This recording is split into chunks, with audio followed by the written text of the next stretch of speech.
Good morning, everyone.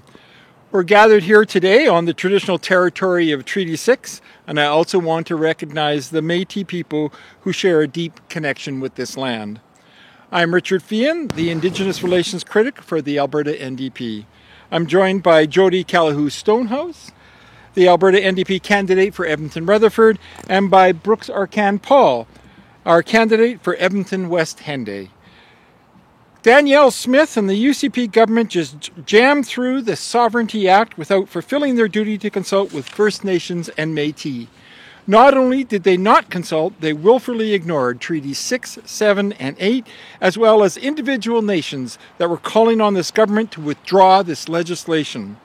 On Thursday, Chief Tony Alexis of Alexis First Nation and Chief Darcy Dixon of Bearspaw Nation brought forward an emergency resolution to the Assembly of First Nations to stop the Sovereignty Act. Later that day, instead of listening to the concerns of First Nations across the province, the UCP government forced the bill through the House. Indigenous Relations Minister Rick Wilson openly admitted failing to meet the legal duty to consult with Indigenous peoples in Alberta. Quote, should we have done more consultation? Absolutely. Still today, after numerous questions, we do not know whether it was Minister Wilson or Danielle Smith herself that chose not to consult and forced the job-killing, chaos-creating Sovereignty Act through the legislature. To be honest, it doesn't really matter. It is a clear failure of the UCP government that every single member that supported Bill 1 are all to blame. So that is why we are here today. Under the next Alberta NDP government, we will commit to the following. First, we will scrap the Sovereignty Act. It is clear that the legal duty to consult was never met and therefore should not exist in Alberta law. Second, I'm here to affirm that we will fulfill our duty to consult with First Nations and that we will make sure that they have a seat at the table when any project, program, or act directly affects their treaty rights. The First Nations and Métis should not feel like they are an enemy to Alberta.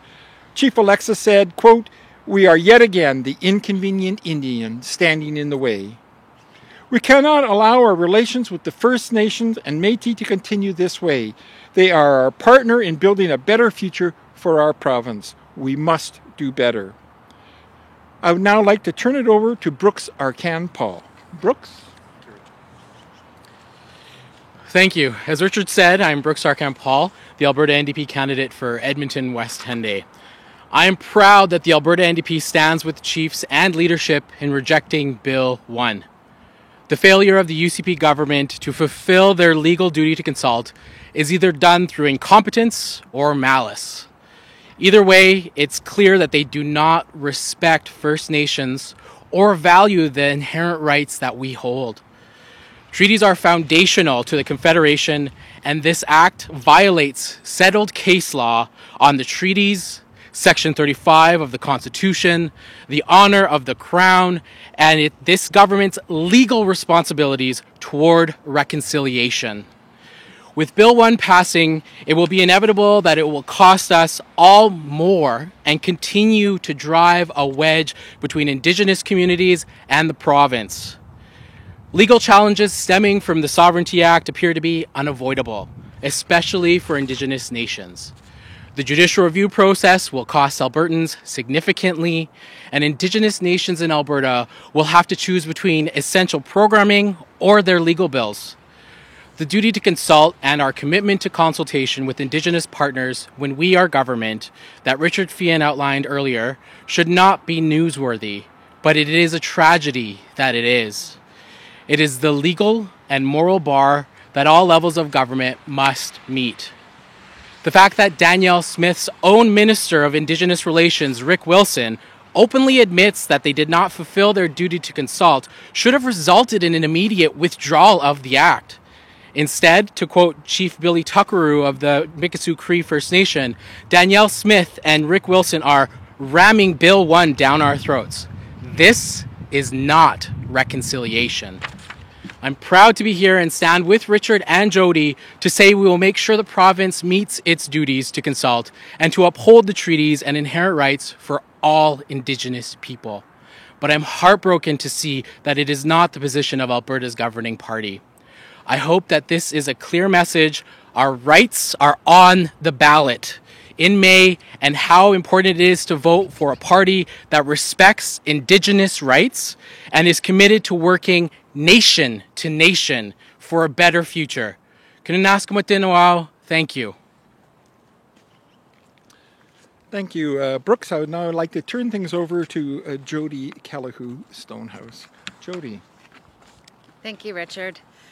I'm Jody Callahoo Stonehouse, and I'm the NDP candidate for Edmonton Rutherford. The passing of the Sovereignty Act is a concern for all Albertans. The failure to consult and the implications of the Sovereignty Act on First Nations treaty and inherent rights should anger all Albertans. Bill 1 will create chaos and jam up investment and hurt all Albertans in the economic prospects. Chief Tony Alexis said the act puts a lot of uncertainty in investment. If you have a provincial government fighting with the federal government, who is not including our First Nations, with a lot of disrespect within, it will not be easy to bring investment to Alberta. It will hurt the economic fabric of our commerce in all regions in our province. This relation of disrespect will scare away investment. My apologies. This means that First Nations communities will lose out. We will lose out on private funding. This means there will be job losses across communities. This means the economy across the province will be impacted and will cause harm to everyone. Our jobs are a priority for all our people, First Nations, all Albertans. The economy must be stabilized. Danielle Smith's power grab and willingness to bowl over the rights should anger everyone. Treaties are the cornerstone of our country and our province and the fabric of our society. They predate Confederacy and they outline the rules of the province. Her willingness to wipe out, ignore, and desecrate Indigenous rights for her political fortune should terrify each and every one of us. I am proud to be running with the NDP, who reaffirm their commitment and stand with Indigenous communities in this province. And once we are in government, we will fulfill our legal duty to consult. We will also make sure that we work together with Indigenous partners nation to nation so that they have a seat at the table when programs, projects, and legislation that directly impact their inherent and treaty rights are being created. Not after this piece of legislation is drafted, tabled, and passed. Indigenous people will be a part right from the beginning.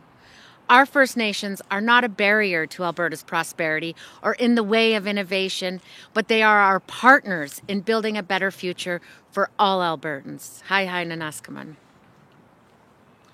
Thank you. We'd be happy to take any questions you might have at this time. And with that, we'll open the floor for questions. A reminder to press star 9 if you're dialing in or use the raise hand function on Zoom. Please state your name and outlet at the top.